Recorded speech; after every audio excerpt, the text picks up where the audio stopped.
Welcome to the On the Edge podcast with your host, Scott Groves. Hey, what's up, ladies and gentlemen? It's Scott Groves of the On the Edge podcast, and we're here with my new friend, Rebecca Wolfson, who is running for Las Vegas Municipal Court Judgeship, which it's a lot of word salad. You're running to be a judge, Correct. right? Okay, cool. So she's running to be a judge. She comes from the prosecutor's office. And the funny thing is we got introduced by a buddy of mine who I would not expect to be friends with somebody running for a judge position. And he called me. He's like, I got somebody you got to interview. It's going to be so cool. You guys are both in Vegas. You've got you can talk about local politics and all that kind of stuff. And I'm like, wait, Mike, how do you know a judge? Very long story, but somehow we ended up here. Thanks for coming on. And tell us, when I was told that we needed to talk, I was like, I kind of knew in the back of my mind, I'm like, oh yeah, way down ballot, you vote for some judges, but it's like, unless I'm being super partisan that election, you don't really think about it. And I kind of knew in the back of my head that people run for positions of judge, but then I knew some of them were appointed by everywhere from president on down. So I'm so confused. Why do we elect judges? It's what we've decided to do here in Nevada. I mean, there was a point where I think it was on the ballot to change it to appointing judges, but the voters decided that they want to continue voting for their judges. So if I want to go dispute a traffic ticket, does that judge, are they an elected position? Yes. Everybody. It depends, I will say, because it depends on the type of traffic ticket and it depends on what courtroom you're in. So in the city of Las Vegas, we do have a traffic commissioner, and that person is appointed by our city council. And that person deals with the city's traffic tickets. However, the municipal court judges also deal with some of the traffic tickets. It's a confusing mess. Traffic tickets are one of those things that, for some reason, as a society, we still haven't figured out how to make it easy for people to handle. So I may have been a bit of a speeder when I was in my 20s. I had fast cars. And Heavy foot. Yes, there we go. And I'll never forget. I got a third speeding ticket in 2 years. And I'm like, oh, this one is really going to kill my insurance. So I got one of those lawyers that you find back then in the phone book, not online. And he went and he did something that the average citizen would never have the guts to do. He gets up there and the person that was in the box is, saying, yeah, this is a speeding, blah, blah, blah, blah. And the lawyer's just I can't remember exactly what he said, but he effectively said, oh, you're not a real judge. He was basically just a pro temp person there who's a USC law teacher. And he said, you're not a real judge. We want to request a trial in front of a real judge. And he was so offended. And of course, real judges are doing real stuff in LA, right? Murder cases and rape cases and stuff like that. They couldn't find one. So I got out of the ticket. Wow. And I was like, well, that's pretty cool. I got out of the ticket. And it just shows the power of being able to hire an attorney, because I would have never known that that's a thing or that's an angle. I think it depends on where you are. That happened in LA. Is that what you're saying? Yeah, no, I don't think that that's how it would happen here. That's not how it happened in Vegas. So tell us about your background from as far back as you want to go up to I'm going to run to be a judge, and why anybody would want to run for any office in America in our current political climate. Some mornings I wake up and I have that exact same thought. So taking it all the way back, I'm born and raised here in Las Vegas. I'm 32. I'm about to be 33 years old. So born roughly 33 years ago here in town. I have two parents that are both attorneys. In fact, my mom was a judge, a district court judge, when I was 11 years old to the age of 19. So my most formative years, my mom was a judge. Yeah, talk about girl boss, man. Yeah, talk about an interesting home environment. Right. I have an older sister, and she's the reason that you and I are sitting here today, is because she's a stand-up comedian in Austin, and I believe it's her friend that got us connected. So I'm grateful for her. I'm grateful for her career choice. I like to joke that when you're the daughter of two lawyers, you either become a stand-up comedian or a lawyer. And she took the stand-up comedian role, so I guess that leaves me with being the lawyer.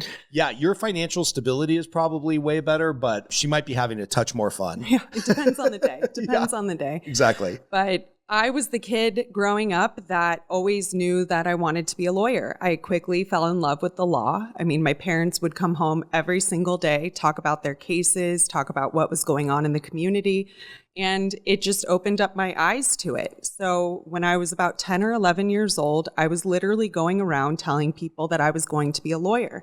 And that's exactly what I did. I went off to law school eventually. Well, first I went to undergrad. I went to the University of San Francisco. I got out of Las Vegas for about 3.5 years and graduated college a semester early. Once my parents found out that I didn't need to take any more credits, they're like, okay, you can come home. Done paying for that. We're not going to financially support you just living in San Francisco and having fun. So I had to come home and had my second ankle surgery in between undergrad and law school. I was a competitive gymnast for most of my life. So that's another little fun fact about You're me. way taller than most competitive gymnasts because they like stop growing at like under 5 foot, right? Trust me, I know. In fact, there was a time of my life where I was probably the tallest gymnast in Nevada. Yeah. So I was the younger sister. My sister's about 4.5 years older than I am. And she did all the sports growing up. So when she was in karate, I wanted to do karate. When she did basketball, I wanted to do everything that she did. Yeah. So when she went and did gymnastics for a short period of time, I told my parents that I wanted to do gymnastics. So when I was about 3 or 4 years old, they signed me up for gymnastics. And that's when I started doing that sport. But I was doing both gymnastics and basketball probably from like the ages of 5 to 8 years old. And there came a point where they both took up so much time that I had to pick one or the other. And I picked gymnastics. And I feel so bad for your parents.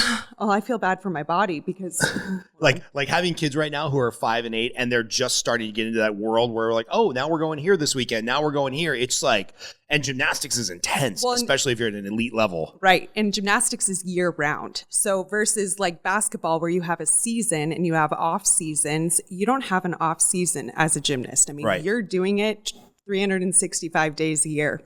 There was a point in my life for many years where I would be at the gym practicing 24 hours a week. So one full day out of my week I was spent at the gym practicing. And then my summers, I would go there in the morning. I would coach in the mornings and then I would practice in the afternoon for 4 hours. And that was my life. I mean, I wanted to be an Olympic gymnast, but I was never going to make it. Like I wasn't that good. I mean, I was good, but I wasn't that good. Right. At the very least, I always saw myself doing it in college, doing college gymnastics. But when I was 16, I was on the floor. I was doing tumbling. It was right before that season, the competitive season was about to start.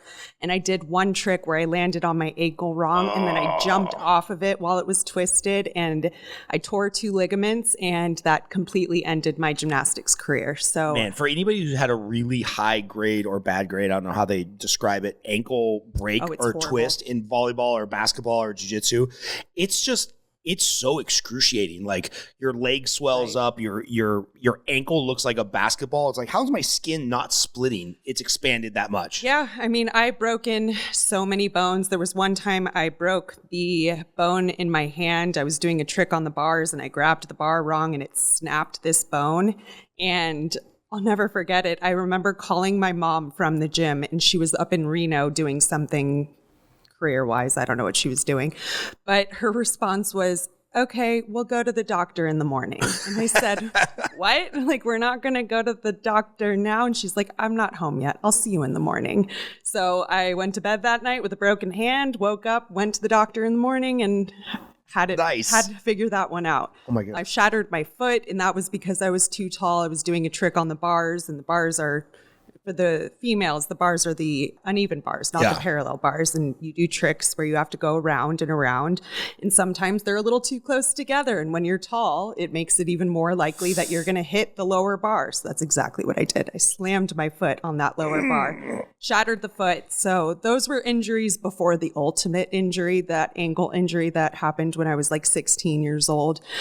It took me out of the sport, which looking back, I don't want to say I'm grateful for it, but I don't think I'd be sitting here today doing what I'm doing had I not stopped that part of my life. Because that's when I looked around and I was like, okay, I can't rely on sports. Sports aren't going to get me into the college that I want to go to. So now it's up to academics. And quite honestly, I mean, school was never my favorite thing. And in fact, I didn't learn how best to study until I got to law school. So I didn't learn. Really? I mean, when you're young, it's not like the system teaches you the best practices for you.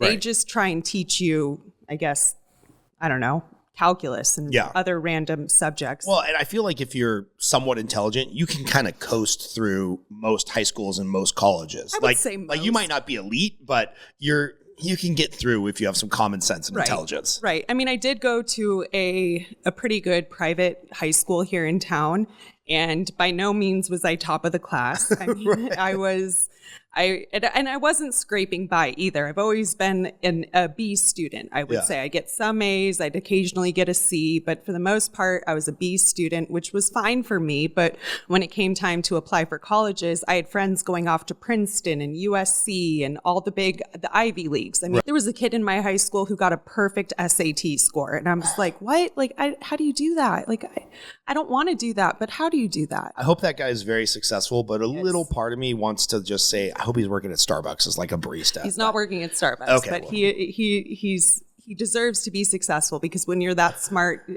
by all means, go off and do the smart things. So, Chris, who's our audio guy, his older brother, Robert, is the only other person I know who, from as long as I can remember, I've known him since kindergarten. He was like, I'm going to be a fireman.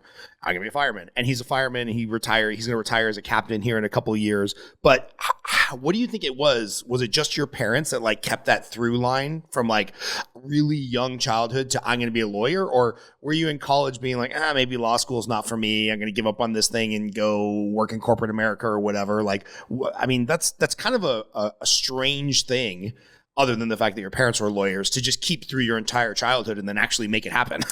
I think it's a combination of things, right? I mean, both of them are attorneys. And for the most part of my childhood, they were both criminal defense attorneys. And in fact, I used to work at their law firm. So when I was 15 years old or 16, once I stopped doing gymnastics, I became a runner for my dad's law firm. So I was the person going to court, doing all the filings, submitting things to the court. This was back in the day. Now you do everything online. Everything's electronically filed. You don't really need runners anymore. But I enjoyed it. I loved the courthouse. I would go with my mom and I'd sit in her chambers. I'd go watch her as a judge. And I loved everything about it. And I think even more so on top of that, because my parents have done different things throughout their career. I mean, my mom ran to be a judge 22 years ago this year. So I got to see firsthand her change her career path, essentially. I mean, she went from being a private practicing attorney to being a district court judge. So that was a really cool thing for me to see. And then on top of that, once my dad became a city councilman and I watched him do both private criminal defense and public service at the same time, it really opened up my eyes to there's a lot that you can do with this career. Yeah. And then eventually he went on to become our district attorney. He was appointed first and then had to run to be elected. So your dad was the district attorney of Vegas? Of Clark County, that's what Las Vegas. Yes. Wow. And he's been that for the last the district attorney, the guy in Law and Order that like makes all the decisions on who's going to be prosecuted and who's not and all that kind of stuff. It's just like Law and Order. Just like Law and Order. Yeah. My favorite show of all time, by the way. I've seen it a few times. I lived it mostly, but it was interesting because I got to see all of those various different roles that they played, and none of it deterred me. At no point was I like, I don't really think I want to do this. In fact, the whole time I just kept saying to myself, no, this is exactly what I want to do. So when I was in college, I always knew I was going to go to law school. In fact, when I graduated college early, I had walked in the December graduation because I graduated a semester early, and I called my parents probably a week beforehand and I said, hey, I'm going to walk in the graduation. Will you guys come up here? And they're like, we're busy. We have things going on. We'll make it to your next graduation. So neither of my parents came to my college graduation, don't feel bad. It's not that sad.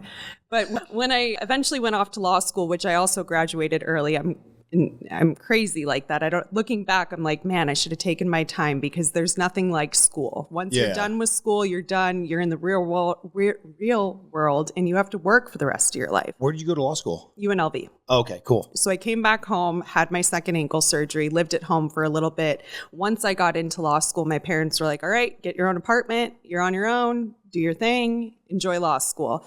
And I got through law school in 2.5 years. I took every summer, every winter class I could.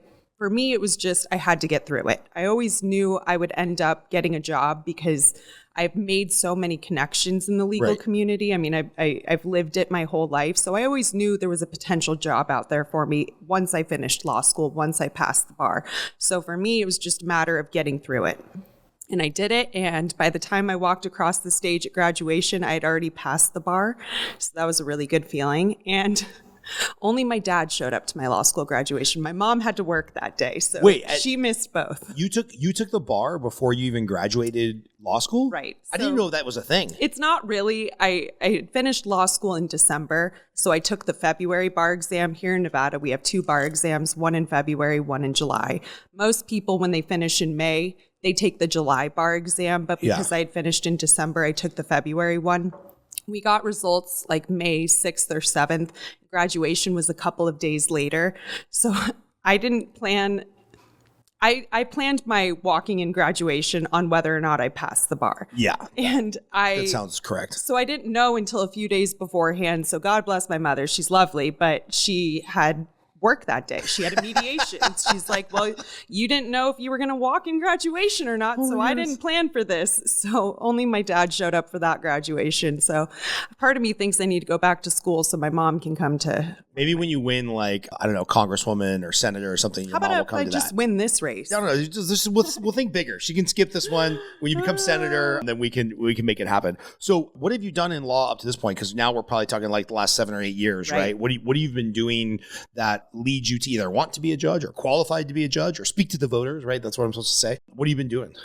Right when I finished law school, I clerked for a judge for a year. So it's pretty typical for law students or once they're done with law school to go work for a judge for 1 year. And there's various different levels of judges that you can work for. I happened to work for a district court judge. It was Judge Valerie Adair. She's no longer with us, but she was an incredibly smart judge and very well respected in this community and just extremely smart generally. So it was an honor to work for her.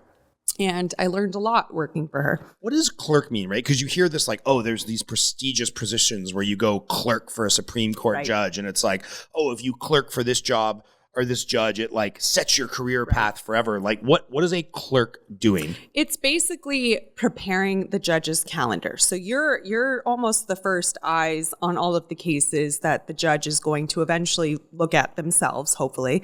And you essentially summarize the cases for them if they want. I mean, it's judge specific. So the one I worked for, she wanted me to go through lots and lots of motions that attorneys would write and basically sum it up for her and give her a recommendation. Now, she didn't by any means necessarily just take what I had written and follow it, because as a judge, you should know better than to just read what your law clerk writes for you, but it's a good starting point. Yeah. And it's a learning lesson for both sides. I mean, when you can go in and present to a judge what you think should happen on a case, and then you can talk about it with the judge, you learn so much. I'm going to guess you learned more about working in a courtroom in that year than you did your 2.5 years of law school. Oh, absolutely. I mean, practical experience is everything. And I think everyone can pretty much agree that schooling isn't necessarily teaching you about practical life experiences. Right.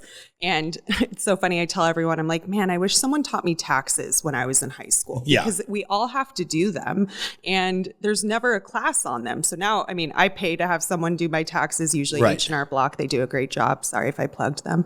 But it's one of those things like, why aren't they teaching us this? If we all have to do it, why is it something that we're not being I don't understand that. Yeah. Somebody recently changed my mind on this, which doesn't happen often. Like I'm 45, like I have pretty I think well thought out positions, but on the student loan debt thing, I was talking to a buddy of mine. He's like, man, think that through. He's like, we don't give high school kids any financial education. We don't give them any law or contract education. Like literally 90 days ago, they had to raise their hand to get permission to go to the bathroom. And now you're saying, hey, sign this contract that puts you in debt for $100,000 for the rest of your life. They're like, it's pretty manipulative and predatory. And I'm like, oh yeah, I can see that side of the argument. Well, especially when society deems college to be a necessary step for so many things. I mean, I think tides have changed a lot for the last 10 years or so, and people are more accepting of the concept of not needing a college degree to be successful. But at the same time, I mean, if you know you want to go into a specific area, like if you want to be a lawyer or a doctor, you still have to go through all of that education. Yeah. And I don't want that to change. I think it's really important. But I think there needs to be more practical life lessons throughout all of education. I mean, it's something that is evident that we need. Hey, this quick interruption is brought to you by me, Scott Groves, the host of the On the Edge podcast. This podcast is brought to you by me. I'm a loan officer who can help you with a mortgage in all 50 states across the United States. I also coach loan officers. So if you are a home buyer who's looking to get a mortgage, if you're a realtor who's looking to partner with an awesome loan officer, or if you're a loan officer looking for coaching, get in touch with me. It's those sources of revenue that allow us to produce this podcast and get out a new episode to you every week for the last couple of years. So if you're looking for a mortgage, if you're looking for a mortgage lender to partner with, or you're looking for a mortgage coach, I'm your guy. Now back to your regularly scheduled programming.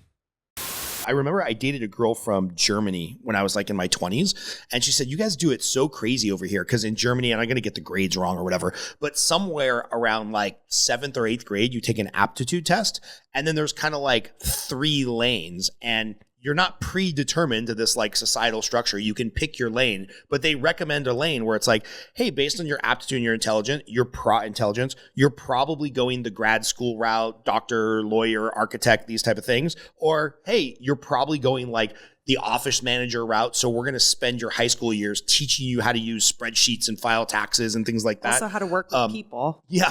God forbid, right? Or, hey, maybe you're like the manual labor route and we need to get you in like some welding classes and trade schools and auto bodies. And I'm like, that makes so much sense because I have a 22-year-old who lives in New York and I'm like, hey man, like, I get it, all the things that you want to do, but you're looking at like another 6 years of college to make $55,000 a year living on Long Island in New York. You're never going to have a chance. Like, Why don't you just, I don't know, put that material up on YouTube and like teach on the side or something and go become an electrician and make $150 an hour or something crazy. Cause like the trades, we don't have enough people in there. Apparently I was talking to him. If you try to get like a subcontractor on Long Island or goodness forbid in Manhattan, it's like a 6-month wait. They're just like, yeah, we'll come fix your lights next summer. We'll be there when we can. We're booked solid. So anyway, sorry, tangent there. Well, no, in Vegas, we do have incredible trade schools. Like you can pretty much be whatever you want here. Yeah.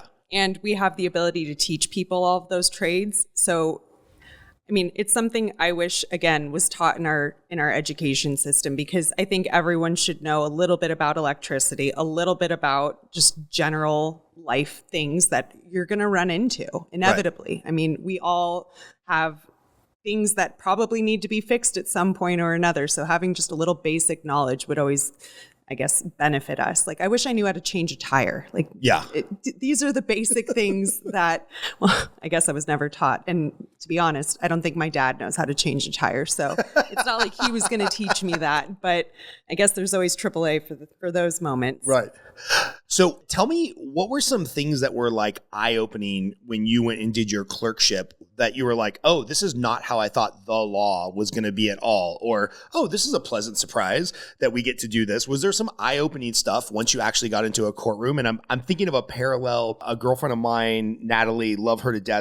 I got her a job in the mortgage space. She's like, Scott, I was like a year and a half into grad school for becoming a teacher before they put us in a classroom. And I fucking hate children.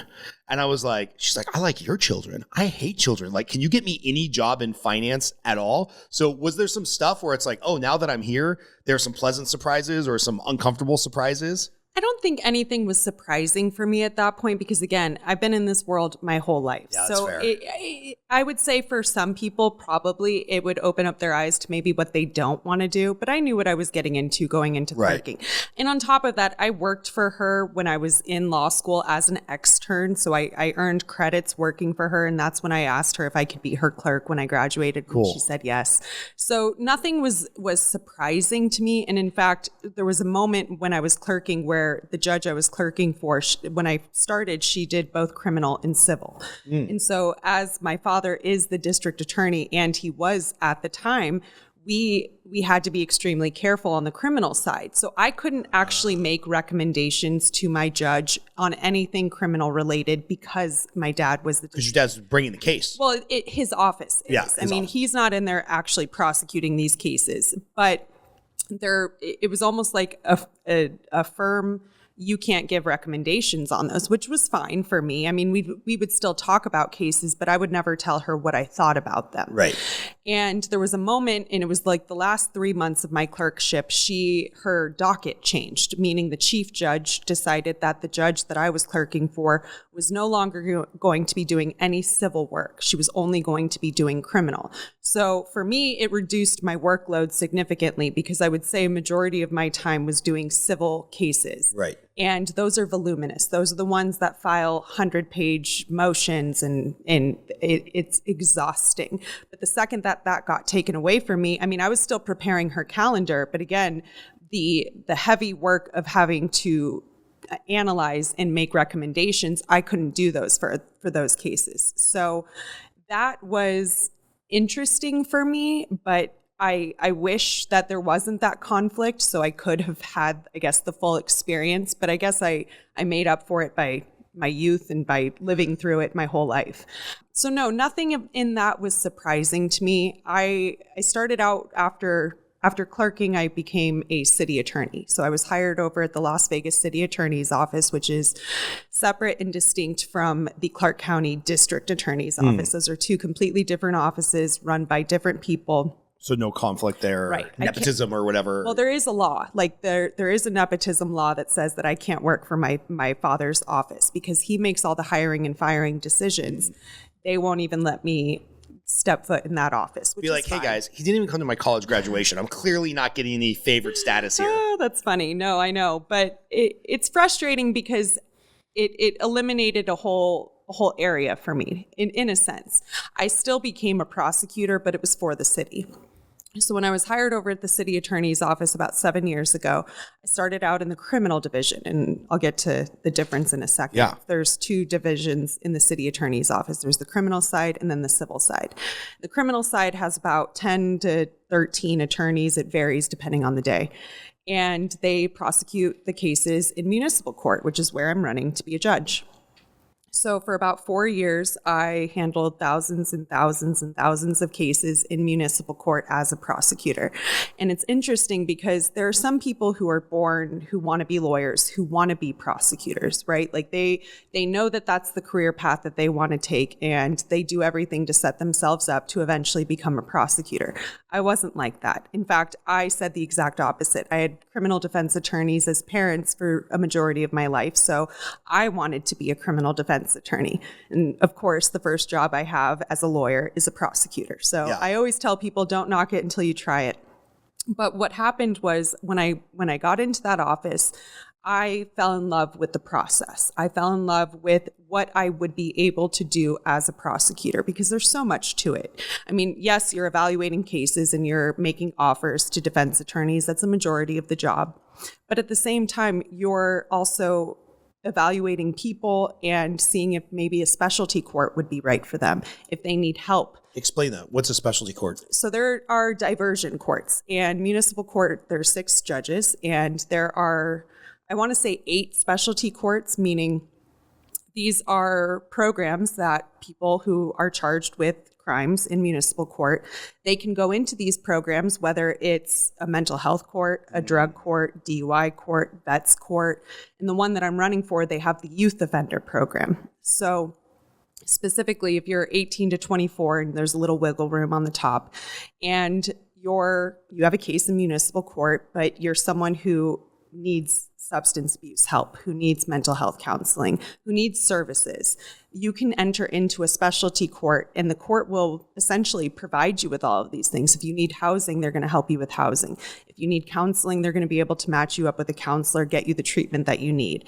If you have substance abuse issues, they're going to help you with that. So it's a very community-driven situation where people can actually get help and hopefully become more productive members of society. And ultimately, if they make it through these programs successfully, often those charges that they had that led them there will get dismissed. Mm-hmm. So there's a benefit to it. Not only are you improving your life, improving every aspect of it. But if you're successful at it and if you work hard at it, your cases will get dismissed, which is a huge benefit. Yeah, it's a little bit of a carrot and the stick, right? It's like you have the carrot of like, hey, get through this treatment program, do the steps, work the program. And if you do, we'll let you off on the other charges or we'll reduce those charges. And if not, then you get the stick. Right. Makes a lot of sense. Yeah. So these programs are incredible and they actually do. I mean, I've seen it firsthand.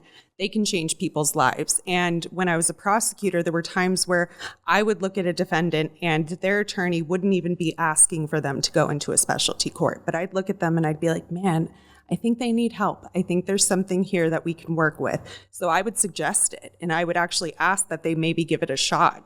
So there were times where I found myself advocating for these people more than their attorneys would. And right or wrong, I mean, they would go off, hopefully get the help that they need. And hopefully we wouldn't see them again in our courtroom as a defendant. But it's tough because you can't want to help someone more than they want to help themselves. And at the end of the day, if the person's not ready yet, then it's not the right time. But all we can do as a court is give them the option and hopefully push them in that direction and hope that they grab onto it, because it's not an easy thing to do when you're in the thick of it.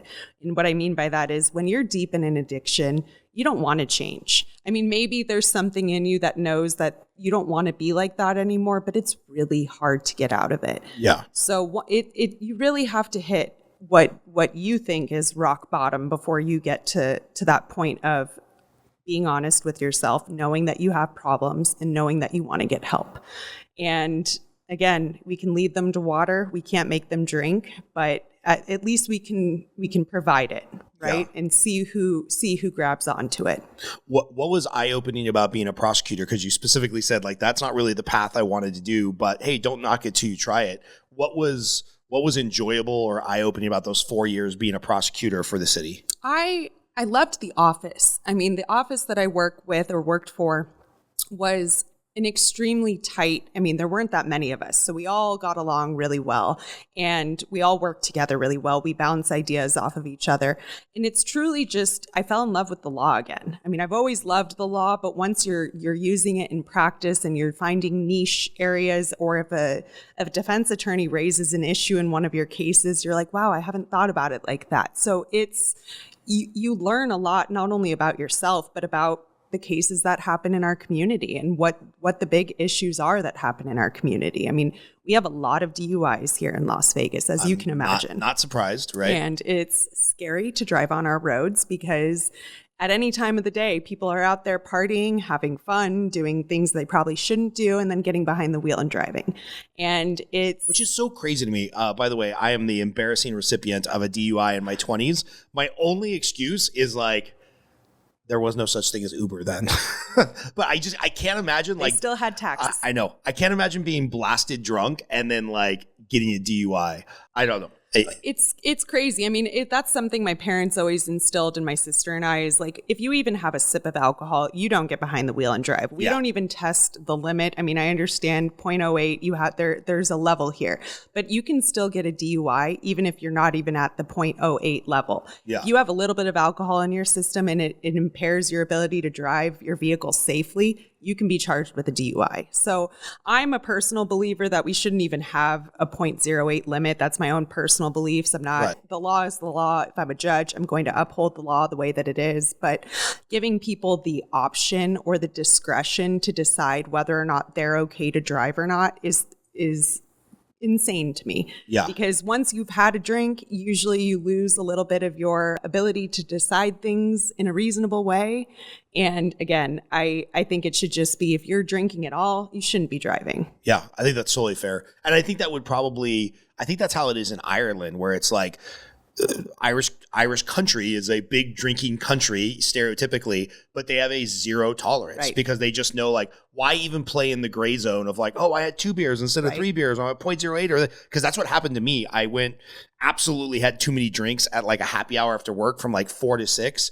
Ended up going back to my office and working for like 7 hours, inputting loan files, whatnot.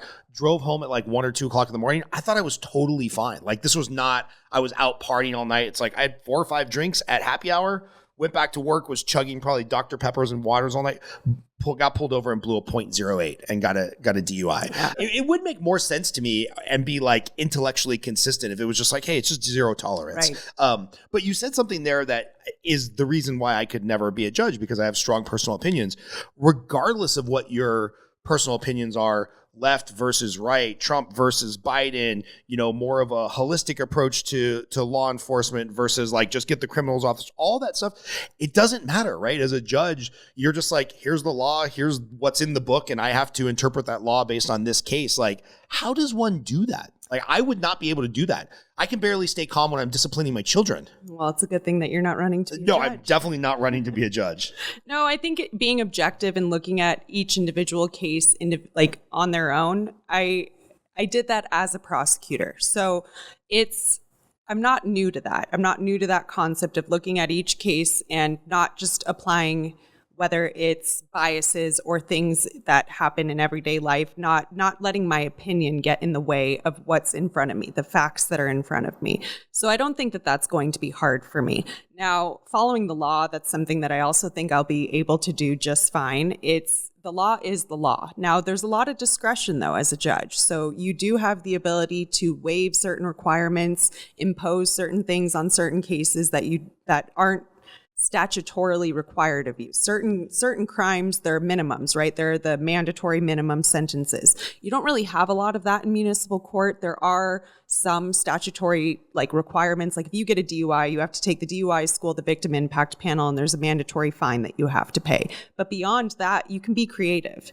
So one of my favorite things that I always used to negotiate were AA meetings, because you put someone in an AA meeting, you make them go to 90 in 90 days, they're going to learn something. Whether or not they're actually sitting there and giving it the full attention that it probably deserves, you go to 90 of those meetings, you're going to pick something up. So at some point, or you're going to hear some horror stories about how drinking did ruin somebody's life. Well, especially because the classes that are ordered, I mean, I've taken those classes. You get what you put into it. Right. And I would say a lot of people don't necessarily go into those classes saying, I'm going to learn a lot here. It's usually just like a requirement. They're trying to check the box off, and you don't really get much from it. But when you're in a community environment, when you're sitting in a room with other people and they're pouring their heart out, talking about all of the rough times that they've had, maybe you'll be inclined to share something of your own. Maybe you're going to learn something about yourself that you didn't know beforehand. So I'm very much in support of doing things that might open their eyes to a different perspective. Mm-hmm. And I think that can be really valuable. Mm-hmm. So there's a lot of discretion a judge has, but at the same time, I will say a majority of cases that come before a judge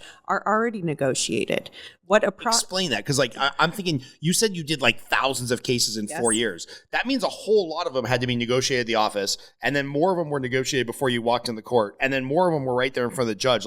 It's got to be a tiny percentage that goes to the movie trial that we see on TV, right? I would say 99% of cases are negotiated. Just between you and the public defender or their defense attorney or whatever. Okay. So in municipal court, we call them public attorneys. There is a public defender's office here, but those work in the county. Okay. In the city, they're public attorneys, which they're private criminal defense attorneys, but they get a contract with the city. Okay. So they have a specific department that they show up to Monday through Thursday. They handle those cases on behalf of those people that can't afford an attorney, but are entitled to one. These people have probably seen a million DUI cases, a million drug arrests. Absolutely. Just craziness, right? Absolutely. And a majority of the cases that you deal with, I mean, as a prosecutor, we make offers prosecutors make offers to defense attorneys. And from there, it's a negotiation. So you learn a lot of negotiating skills as an attorney very quickly, especially if you're in a courtroom environment, which you are when you're a prosecutor or a criminal defense attorney. Most of your days are spent in court. And so you get used to having hundreds of files. I mean, I would say on an average day, you probably had anywhere between 75 to 125 cases. It really just depends. But a lot of them are quick, right? A lot of them are arraignments. So they're the first appearances. People come to court, they get the copy of their complaint, they leave the courtroom. So those are quick and easy. You get those out of the way. Status checks. Most of those cases are handled pretty quickly. It's the pretrial cases. So after you have an arraignment and you plead either guilty or not guilty, if you plead not guilty, it gets set for a pretrial where you or your attorney attorney come in and negotiate with the prosecutor, or it happens out of court times. We'll send emails, we'll do phone calls. Negotiations happen throughout the day. I mean, I'll have lawyers come in where I'll hand them a sticky note and it has the offer on the sticky note. Right. But you get used to it, right? So you know which cases are coming in and how many of those cases you have to have offers ready on. So it's really, the burden's on the prosecutor to be prepared, to know your files, to know which cases you're going to have to make offers on that day and to be able to make those offers. But when you come in and an attorney sets a case for trial, which happens often. I mean, there are some days where you have 7 cases set for trial, but I would say on average, maybe once a week you'll actually go to trial. So let's think about that. So there's 4 days of court. Usually you have 7 or so cases set for trial. That's roughly 30 cases set for trial a week. Maybe one of those will go to trial. And of those 30 that are set for trial, 200 were already pre-negotiated. Right. You know, hey, the guy blew a .08. It's his first offense. He's not a career criminal. We're going to give him a wet reckless or something like that, or something. I mean, the city is known for being very tough on DUIs because, again, those are our biggest offenses. In municipal court, you only deal with misdemeanors that happen within the city of Las Vegas. Got it. So if you're within the city limits and you commit anywhere from a traffic offense, which most of them are now civil infractions, but there are still some criminal offenses when it comes to traffic. Like if you're driving without a valid license or without proof of registration, those are still technically misdemeanor crimes. However, it goes all the way up to DUIs, domestic violence, and vehicular manslaughter. Those are the top 3 big cases in municipal court. So those are the big deals. You went through thousands of cases in 4 years. And then, like, do you sign like a 4-year contract? Is it like being on a sports team? You're like, I'm only willing to be a prosecutor for 4 years? No, but you're an at-will employee, so they could get rid of you at any time. No, I knew that it wasn't my career in terms of being in the city attorney's office as a prosecutor. And that's just because there's not a lot of room to grow there. Now, if you're a prosecutor in the DA's office, that can be a career-long choice because you can move up. There's different levels of it. Plus, that office is way bigger than the city's. I mean, my dad's office, he has, I think, close to 180 attorneys in his office. Is your dad still the... Yes. Oh. So you can't work in that office? I can't work in that office. Nor do I think I'd want to. It's you don't really want to be the boss's daughter. It's really not that much fun. Yeah, you got to wait for him to retire. Yeah. Plus, I also don't think I ever really want to be in that office for a variety of reasons. But the beauty of it is for the last 8 years, I've worked downtown. So because of that, I've been able to have lunch with my dad pretty much every day for the last 8 years. Nice. And it's one of the best parts about my career choice is the ability to spend so much time with him. And it's one of those things, like, I know I'm not going to have this forever. Like, I know he's not going to be around forever, and it kills me. Like, I want to start freezing them now, both of my parents, just so they can live forever. I don't know what it takes, but like start doing cryotherapy or something. But it's so much fun to be able to go to lunch with him. And we have another buddy that joins us for lunches. His name's Pete. He's a good friend of ours. And it's the best. I mean, I'm so lucky to have that. And I know a lot of people don't have that benefit, but he's my best friend. And I'm lucky to be able to spend so much time with him. And how cool that, like, from your family, you can pull from 75 years of legal knowledge and be like, hey, how would you have thought about this? Or like, what's the precedent on this? I mean, in addition to, I'm sure, all the support you got at your office, there's that. It's like, that's just amazing. I can't go to my parents and be like, so what do you think about making a podcast reel go viral? They're like, I don't know what any of those words mean. There's no chance. I know my parents couldn't help me with my math homework, but they are very helpful in terms of my career choice, and especially these next steps that I've done. Like, I'm the luckiest candidate in the world to have the parents that I do. So they know everything. Are you still at the civil attorney's office? So I'm in the city attorney's office, but 3 years ago, I don't want to say I got bored, because that's not what it was. It was more so I wanted to learn new things, and I wanted to expand my resume, basically. So at the time, the city attorney, his name was Brian Scott. He was over in the civil division. Now, it's interesting because, for instance, the counterpart, my dad's the district attorney. His office, his seat is an elected position. So he was elected to be the district attorney. The city attorney is an appointed position. That's someone who's appointed by the city council. So this is not an elected person, but Brian Scott, who was the city attorney at the time, I had reached out to him. I said, hey, Brian, I love working in the city attorney's office, but I want to do more. will you take a chance on me? Can I come over to the civil division? No one had ever done that before. No one had gone from the criminal office to the civil office. There was one attorney who went from civil to criminal. It was a long story. I don't want to get into that. But no one had ever done it the way that I did. So he said, sure. And he took a chance on me. And 3 years ago, I was hired over in the civil division. It was somewhat of a promotion. It was, because those attorneys do a lot more in terms of city involvement. When you're a prosecutor, you know what you're doing every day. On the civil side, you can be doing different things every single day. So I got hired as a civil litigator. What that means is when people sue the city, those cases come to me for me to defend the city. So now I'm on the defense side. And what's interesting is it changes the burden of proof. And as a prosecutor, you have to prove your case beyond a reasonable doubt. As a defense attorney, you don't have a burden of proof. All your job is to poke holes in the other side's story. That's my go-to job. Like, I could have been a really good defense attorney. Well, that's good to know. And it's really interesting to be able to have done both sides. So it expanded my knowledge and my practice area so much, because now I practiced in justice court, I practiced in district court, the Supreme Court, federal court, and the Ninth Circuit. I know that you don't understand a lot of what I've just said, but what that means is I've been able to practice in almost every type of courtroom that we have to offer here in Nevada. Is that because I'm picturing in my mind some civil case where like a developer sues the city of Las Vegas for ruining their plans to develop some property, and now that guy's out $100 million. He's probably going to sue the city, and then that's going to go all the way up the chain, right? Yeah.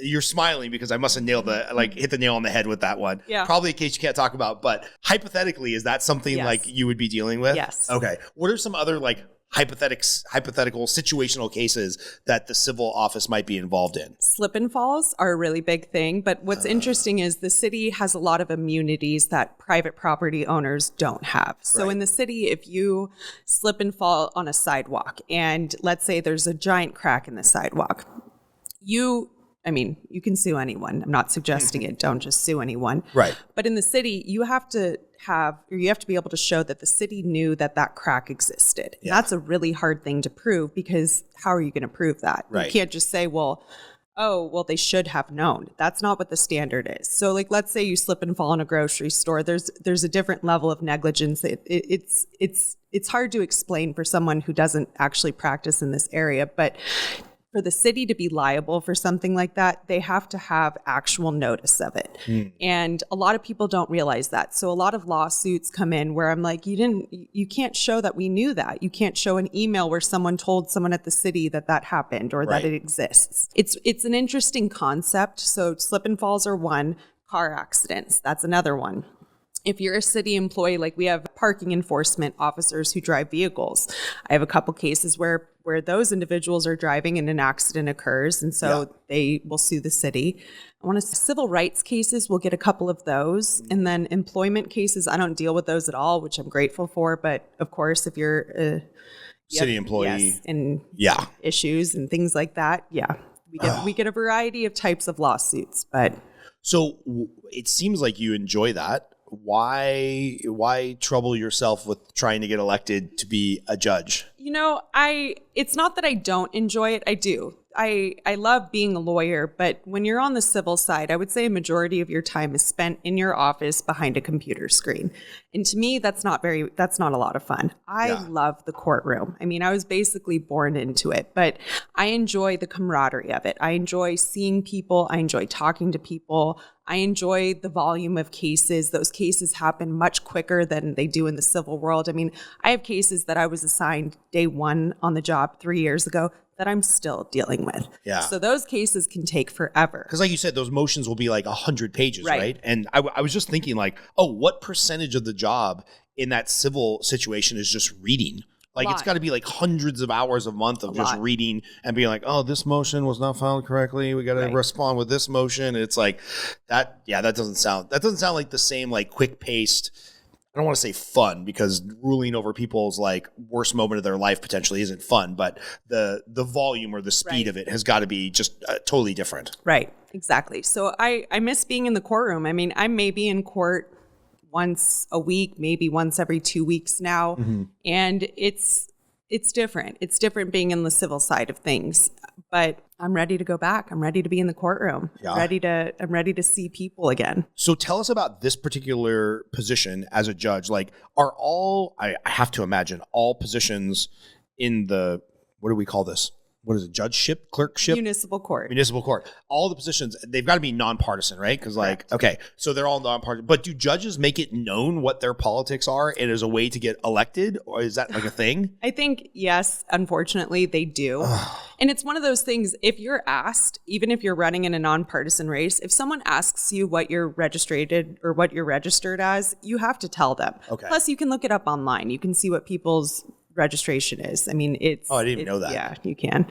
Oh, that's wild. Yes. Okay. So it's... So everybody can look me up, Scott Groves, registered libertarian. Oh, that's funny. But everything is so political now. Like, in my mind, this is the one position where that shouldn't even come up, right? I totally agree. Because if you're just good at interpreting the law, I don't care if you're a batshit crazy progressive or a batshit crazy conservative. Like, if you have a track record of just interpreting the law, how you interpret the law, and we get to apparently vote you out if we decide that that's not what we like. How often does this come up for a vote? Like, is it one and done and you're in and you're a judge forever? Or do you have to run again like every 5 years, 10 years, something like that? 6 years. 6 years. Okay. So I think they do that because running is not an easy thing to do. In fact, it's one of the hardest things I've ever done on top of having a full-time job.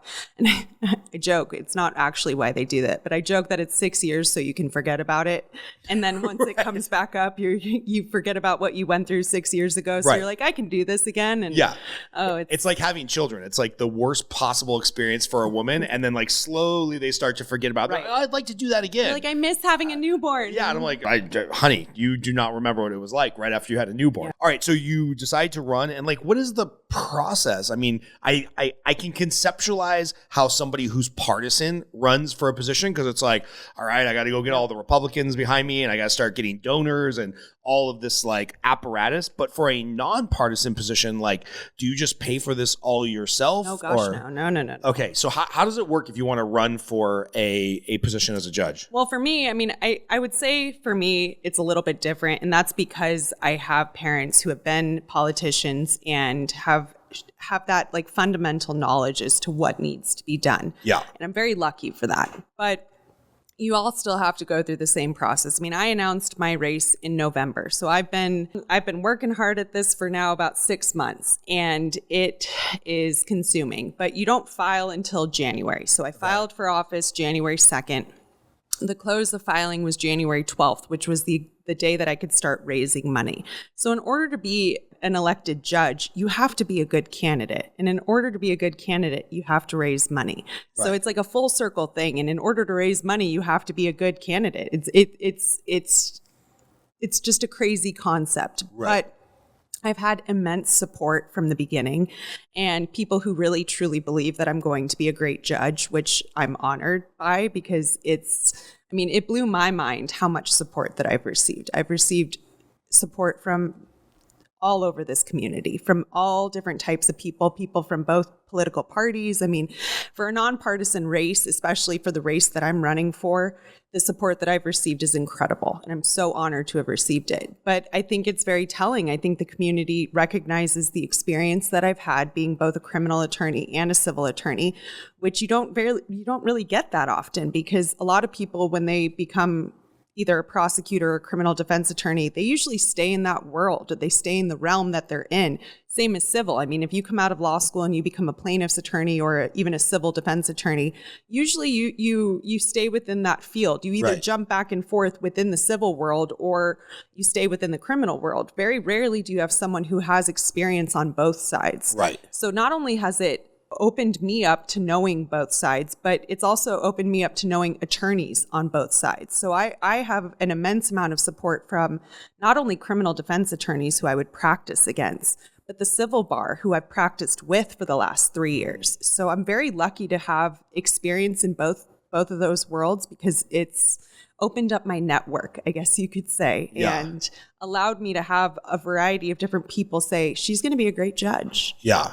Obviously, the world has changed a lot in the last 50, 60 years, but I'm just going to address the elephant in the room because in my mind, every judge looks like Herman Munster from My Cousin Vinny, you know, like the little small town, old crotchety white guy like that. In my mind, when I think of like Law and Order or My Cousin Vinny, like that's what I think a judge looks like. Right. So has it hurt you all that you're like young, female, attractive? Like, do some people look at you and be like, oh, she doesn't have enough gray hair to be a judge? It's funny. I have plenty of gray hairs. I've never felt so good about my appearance until running for judge because people all the time, they're like, you look like you're 22. I'm like, I'll take that. Give me 22. Like, let's go back. It would be a lot of fun. But it's funny because I'm not even the youngest. So the judge who just retired from the seat that I'm running for, Judge Kearns, he was on the bench for 25 years. He was elected when he was the age of 31. So I'm 32. I'm about to be 33. And I was a lawyer at the age of 24. So I have a lot of experience. And there are other judges that have gone on to be Supreme Court justices here in Nevada who were elected to municipal court at the age of 32. So there's precedent for it. I mean, it's been done before, and I'm not by any means the youngest to ever run or possibly be elected, but I know I'm young. I actually think it's a benefit. And I hope that I don't know, I hope the people pick me, I guess you could say.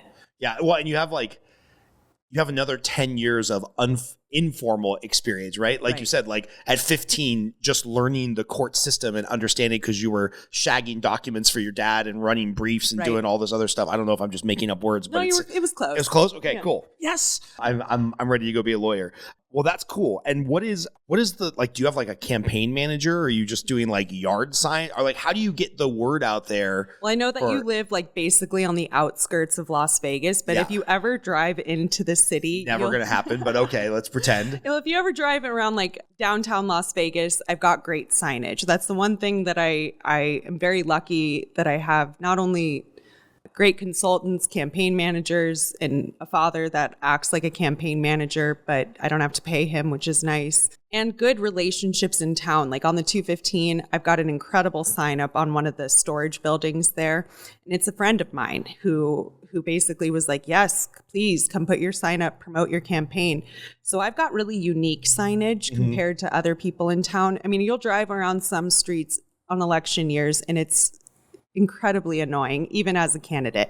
You'll see corners that are just flooded with campaign signs. Yeah, like you can't even 300 signs. You can't even see one specific one because there are so many, your eyes can't even catch on to it.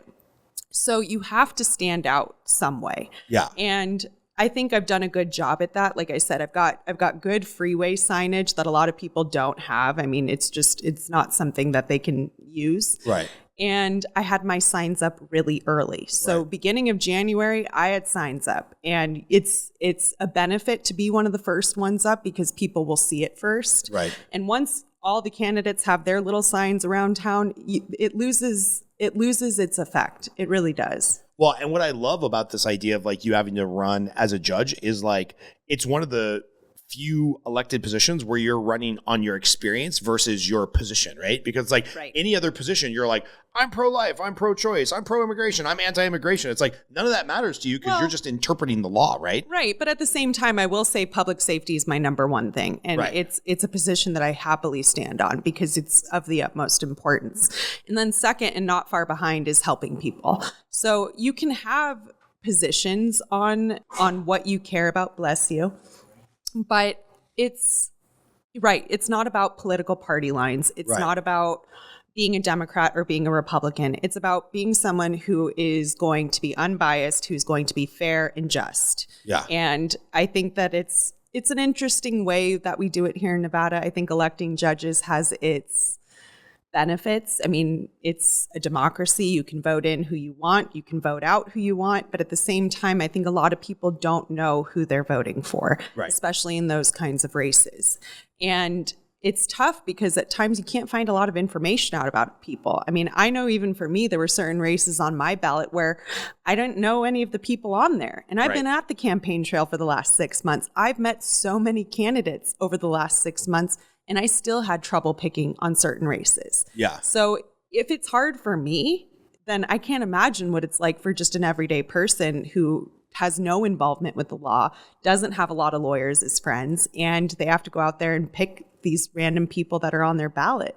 Yeah, because like when you get down to like the third seat on the school board, right? It's like I don't know any of these people, right. and I've so many ballots. And what's funny is that even though I have notified everybody that I legally live in Nevada 181 days a year, I am no longer a resident of California, and I've changed my driver's license as you're supposed to. I still get my ballot from California at the house down there. Oh yeah. I get my ballot, and I get the ballot for 4 family members that were in my house before I left there. So luckily I throw those all away. But there's so many ballots that I look at and I'm like, oh, I would probably only vote for like 3 out of the 20 positions here, and like 4 of the, what do they call those in California again, Chris? The propositions. Yeah. Prop 180 this, 482. So yeah, I refuse to vote on things where I have no knowledge. So how do people get knowledgeable about like the judges that are running, right? Like how do people find out, yeah, this is a lady that I would trust to like rule in a fair and just manner. And I really like the fact that she has some, criminal and some civil information. Like how would you even go about finding that out? Do you have to Google everybody individually, or you know someone that knows the area well? I mean, here in town, it's interesting because the last 6 months, I've been invited to so many different forums. And there are these organizations or these groups that will put on these forums that people should show up to if they want to learn about the candidates. But so many of these forums that I've been to where they invite 15 candidates for various types of races, like legislative races, Senate, judicial, the mayor's race. So you've got a variety of different types of candidates there. But I've been to so many where there are more candidates than there are people who show up to learn from these candidates. Now, I don't know where the disconnect is, because if you can get all these candidates there, why can't we get people there? Why don't people want to come and learn? Is it that they didn't hear about it? Is it that they don't know that these forums are going on? I don't know. But it's frustrating, even as a candidate, to go to these forums, to take those 2-3 hours out of your day and expecting to meet people and then not meeting anyone. Right. So tell us what we need to know, or the question I forgot to ask about you, about why Nevada or Clark County voters should vote for you. City of Las Vegas. City of Las Vegas.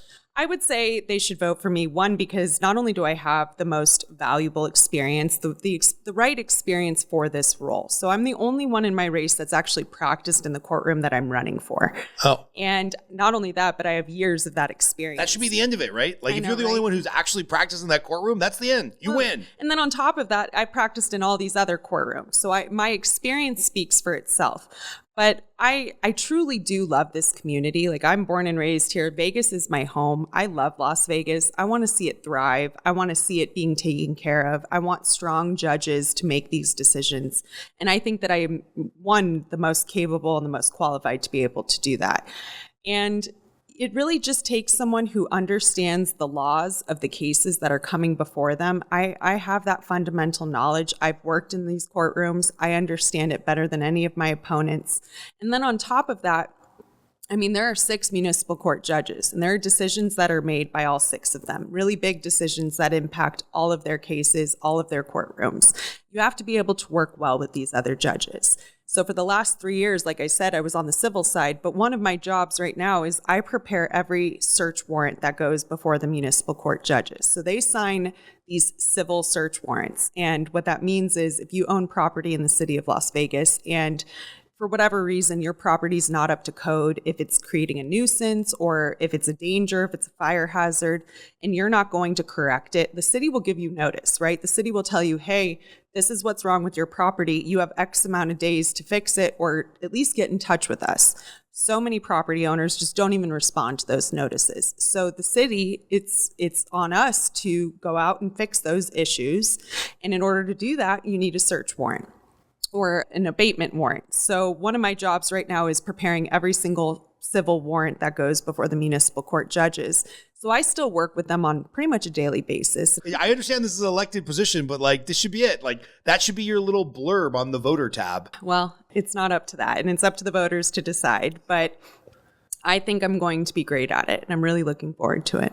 Awesome. I always end every podcast with the same 2 questions. One is, what are you looking most forward to for the rest of 2024? I'm pretty sure I guessed the answer to that one. And then number 2, what's your favorite movie and why? Ooh, great question. I should have had time to think about that. Let's say what I'm looking forward to is 11 days. Well, whenever this podcast comes out, I'm not sure, but June 11th is the primary. And if I get 50% of the votes plus 1 vote, I can win it in the primary and be done. If not, I have to do this until November and go all the way to the general So election. if there's two of you that get, oh no, is it a runoff situation or all 3 of you would just be on the ballot? So there's 3 of us on the ballot right now. If someone in any of these, in my race, if anyone gets 50% of the votes plus 1 vote, so majority, you can win it outright. You don't have to keep going.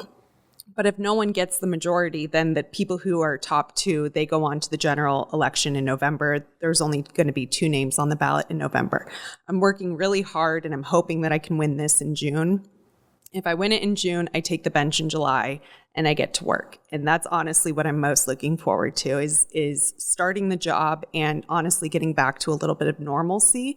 I mean, for the last 6 months, I've been working a full-time job and then on top of that, a full-time campaign. So I have been consumed by every aspect of that for the last 6 months. So I'm really looking forward to kind of having my life feel somewhat normal again. Right. And I want to go to these events. Like I enjoy going to the events and meeting people. There's so many organizations in town that have weekly, monthly events. There's every day you can go to something.